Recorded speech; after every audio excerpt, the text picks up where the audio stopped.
Édouard, nous nous retrouvons pour une nouvelle édition de cette émission religieuse catholique, puisque nous avons décidé de lancer chaque vendredi une discussion, un entretien sur les questions d'actualité de l'Église catholique et plus largement d'actualité religieuse un peu partout dans le monde. Ça ne manque pas en ce moment, on le sait, avec la guerre en Israël et en Palestine qui sévit et qui agite de nombreuses questions religieuses. Mais avant tout, je voulais que tu nous fasses un bilan de ce que nous avions esquissé la semaine dernière, à savoir le résultat du synode qui s'est tenu à Rome et qui avait été lancé par le pape François.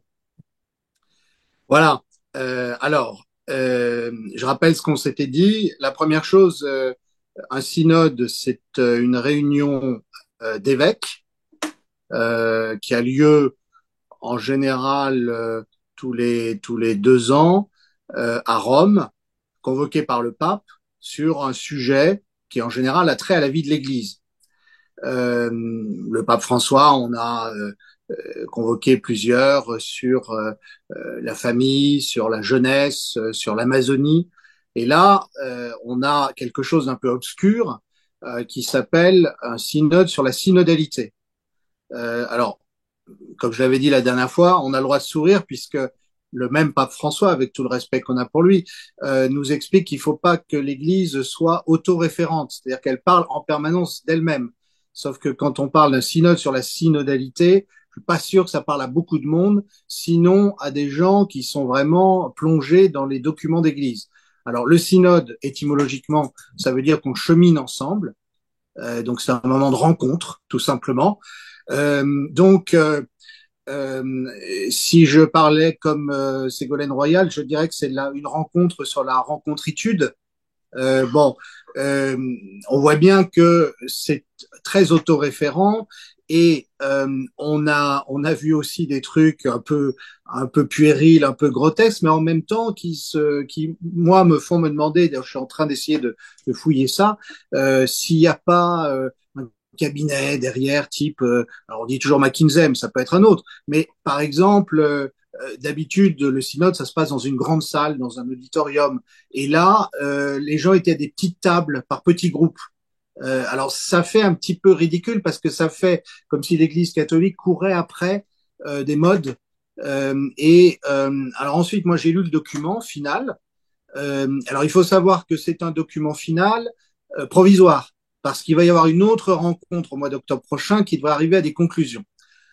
Pour faire bref, on avait expliqué la dernière fois qu'il y avait un certain nombre d'objectifs liés à ce que nous on appelle le Great Reset, en particulier sur les modes de gouvernement de l'Église, sur l'ouverture à l'écologie, sur l'ouverture aux questions de genre, comme on dit dans ce jargon-là, qui était très poussée par une minorité active qui, au fond, rêve que le pape ne soit guère plus que le chapelain du forum de Davos, on va dire pour aller vite. On l'a vu au moment de la vaccination, où finalement la vaccination devenait quasiment un sujet religieux du point de vue d'un certain nombre de prélats, à commencer par le pape lui-même. Alors, Et donc, du coup, donc, on a en fait un document qui est long, qui est ennuyeux à lire pour quelqu'un qui ne connaît pas les sujets de l'Église catholique et qui ne dit rien en fait. Ça veut dire quoi si alors je parce que il traduis? faut redire, parce que les gens, je pense, perdu le fil de ce synode, en tout cas ceux qui ne sont pas tenus informés, il y avait quelques sujets fondamentaux, notamment celui du mariage des prêtres et celui de la reconnaissance du mariage homosexuel de mémoire. Voilà, exactement. Donc, qui étaient des sujets typiques du progressisme occidental, qui en fait ne sont pas partagés par, on va dire, les catholiques d'Afrique, ni ceux d'Asie, et relativement peu par ceux d'Amérique latine. Ceux d'Amérique latine se raccrochent à ce progressisme occidental par des sujets comme la vaccination, les normes de l'OMS ou par l'écologie. mais globalement, on est loin d'avoir une unité autour d'un programme qui est poussé essentiellement par des épiscopats européens, épiscopats belges, épiscopats néerlandais, épiscopats allemands qui sont en pointe, les autres traînant un peu les pieds ou s'opposant carrément, comme l'épiscopat polonais. Donc, on est dans cette situation-là et effectivement, sur tous ces sujets mentionnés, bénédiction des couples homosexuels, mariage des prêtres, ordination des femmes, qui sont un peu des poncifs du progressisme au sein de l'Église catholique depuis des décennies, eh bien, le document ne dit rien. Il dit il faut approfondir la réflexion, on va réfléchir, on va voir. Je traduis ça en rapport de pouvoir. Ça veut dire que bien que l'Assemblée ait été choisie par le pape pour, si possible, arriver à un certain résultat, il y a eu malgré tout d'énormes oppositions.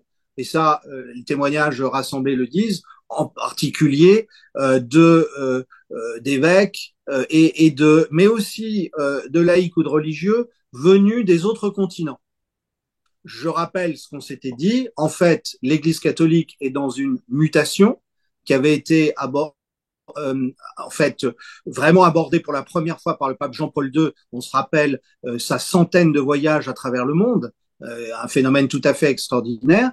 L'Église catholique, dans un monde décolonisé, ouvert à tous les continents, euh, peut vraiment se considérer maintenant comme une Église universelle.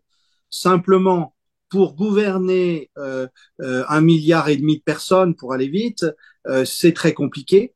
Et le siège de l'Église est à Rome, dans la vieille Europe, et les épiscopats européens sont confrontés à une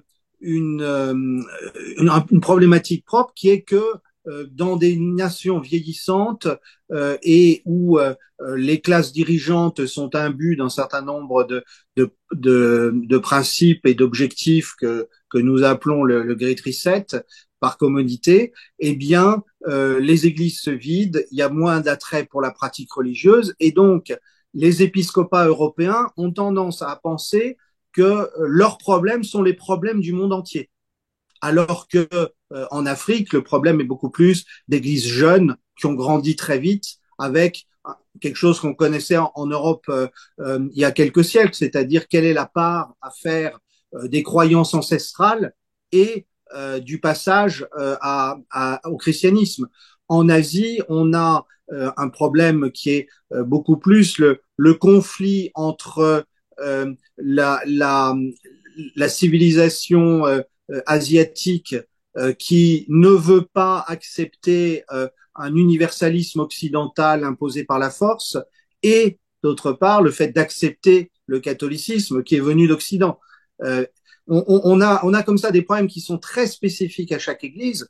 Le problème de l'Amérique latine, c'est la montée de l'évangélisme, du protestantisme, dans un continent qui était quasiment à 100% catholique et qui aujourd'hui ne l'est plus qu'à 70%. Voilà, on voit la diversité de l'Église et c'est la raison pour laquelle ce synode, en fait, patine. Moi, je fais le pari d'ailleurs que dans un an, on n'aura pas plus on n'aura pas plus de résultats sur les sujets dont nous parlons. Et aussi, parce qu'il faut bien le dire, le synode a eu lieu alors que la guerre de Gaza commençait. Et il y a même un certain nombre de participants qui ont proposé qu'on le repousse en disant c'est pas très approprié de discuter de problèmes propres à l'Église quand il y a la guerre et en plus une guerre qui risque de dégénérer où des chrétiens souffrent, comme nous le savons, à Gaza ou même en Israël. Alors, sur ces points, est-ce que l'Église qu'on avait évoqué la semaine dernière, le silence du pape François sur les victimes civiles à Gaza, qui sont nombreuses, on le sait, il y a eu des victimes israéliennes, on le rappelle, et c'est une tragédie, mais il y a aussi des victimes civiles palestiniennes dans des conditions de violation du droit international, redisons-le. Est-ce que le pape, l'Église catholique ont pris des positions sur ce sujet et notamment sur les souffrances que les communautés chrétiennes endurent en Palestine, puisqu'il faut le redire, d'une part importante de la population palestinienne et chrétienne historique d'une certaine façon, et gardienne très souvent des sites catholiques ou chrétiens en Palestine. Alors, je crois qu'il ne faut pas être injuste avec le pape François sur ce sujet. Ce qu'on sait, c'est qu'il est très actif sur le plan diplomatique pour pousser à un cessez-le-feu, pour pousser à des négociations, premièrement. Deuxièmement, on sait que personnellement, comme il aime bien le faire, il a pris son téléphone et dans la mesure où les communications sont possibles, il est en contact régulier avec les chrétiens de Gaza, essentiellement les catholiques, mais il s'est aussi enquis de la situation terrible après le bombardement israélien de l'église Saint-Porphyre, où il y avait des réfugiés. Alors, c'est pas l'église elle-même qui a été bombardée, c'est un bâtiment juste à côté, mais il y a Une eu église orthodoxe de mémoire. orthodoxe, voilà, une des plus anciennes de Terre Sainte. Alors, ce qui est très intéressant, c'est qu'on voit comme les médias ont tendance à minimiser la question des chrétiens de Gaza. C'est vrai qu'ils ne sont pas nombreux, quelques milliers, mais je veux dire, un individu est un individu, quelques milliers d'individus, c'est une vie humaine et sans prix. On est frappé effectivement de voir comment ce sujet est passé sous silence par les médias. Pourquoi est-ce que le pape ne s'est pas encore exprimé publiquement? Pour une raison assez simple. D'abord, le pape intervient souvent dans un deuxième temps après que l'évêque du lieu l'ait fait. Le patriarche latin de Jérusalem, qui est une très belle personnalité, s'est exprimé très clairement en particulier en demandant que les droits de l'homme soient respectés partout, de tous les côtés, par tous les belligérants.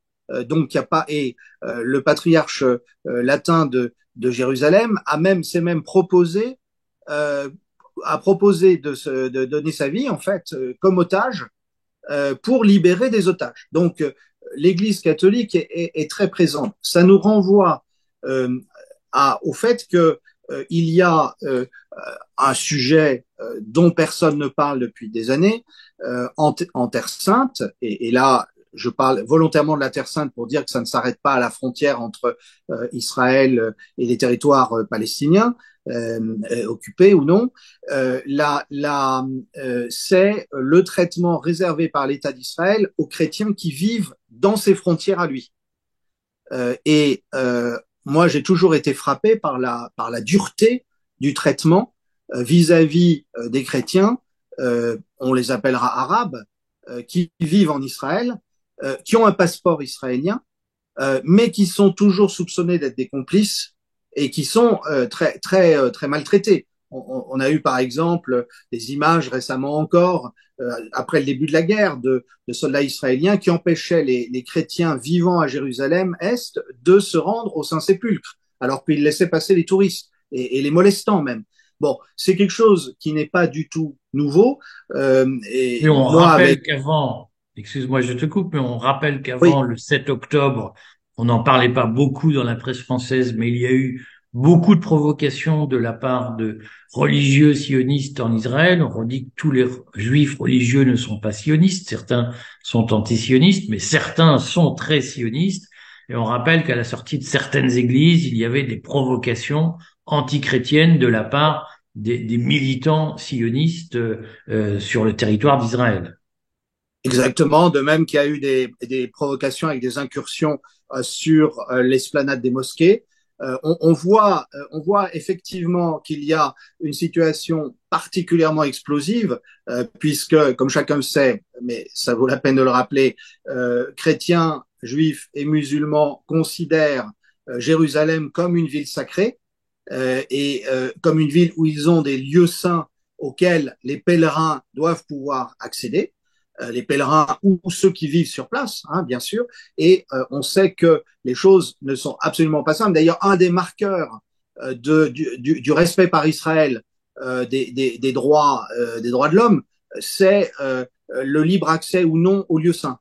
Hein, c'est un marqueur assez facile à voir et on sait que ces dernières années, il y a eu d'énormes tensions, aussi bien vis-à-vis des musulmans que vis-à-vis des chrétiens vivant en Terre Sainte. Donc, pour revenir au pape François, il doit faire attention à ne pas envenimer la situation. C'est le problème classique pour un pape. Il vit à Rome, loin du lieu du conflit. Alors, parler peut avoir de l'impact, mais en général, ça n'a d'impact qu'une fois. Et ça fait courir le risque aussi que le pouvoir mis en cause devienne encore plus dur vis-à-vis de la communauté chrétienne sur place. C'est un problème qu'on a connu pour Pie XII, par exemple, pendant la Deuxième Guerre mondiale, qui est souvent traité de manière un peu cavalière. C'est le problème pour tous les papes. Mais insistons sur l'engagement des prêtres et des évêques, pas simplement d'ailleurs les catholiques, hein, il y a le patriarche orthodoxe, il y a un certain nombre d'autres responsables, il y a beaucoup de communautés religieuses hein, qui se partagent l'accès au Saint-Sépulcre il y a beaucoup de confessions chrétiennes présentes à Jérusalem et donc on est dans une situation dure. J'ajoute que je ne comprends pas que la diplomatie française, que la diplomatie européenne ne fasse pas de la protection des chrétiens, quelle que soit la confession, de la protection des chrétiens en Terre Sainte, un levier diplomatique, non pas pour les manipuler, mais parce que il y a bien un enjeu majeur pour faire baisser les passions, et en particulier les passions religieuses, qui est le libre accès aux lieux de culte et la tolérance mutuelle entre ce qu'on appelle d'un terme un peu facile les trois religions du livre. Bon, écoute, on va suivre cette affaire. Merci de cette interview. La semaine prochaine, on le fera à Paris, puisque c'est le retour à la vie normale. Et puis, eh bien, on continue à suivre tes billets, tes points d'information factuels sur la situation militaire en Israël, en Palestine et en Ukraine, rappelons-le. J'attends un petit peu pour ma chronique du jour, je le dis pour ceux qui visionneraient l'interview, parce que le chef du Hezbollah va parler cet après-midi tout le monde est suspendu à ce qu'il va dire. Est-ce qu'il y aura un engagement plus fort du Hezbollah dans la guerre? À très vite, Edouard. À bientôt.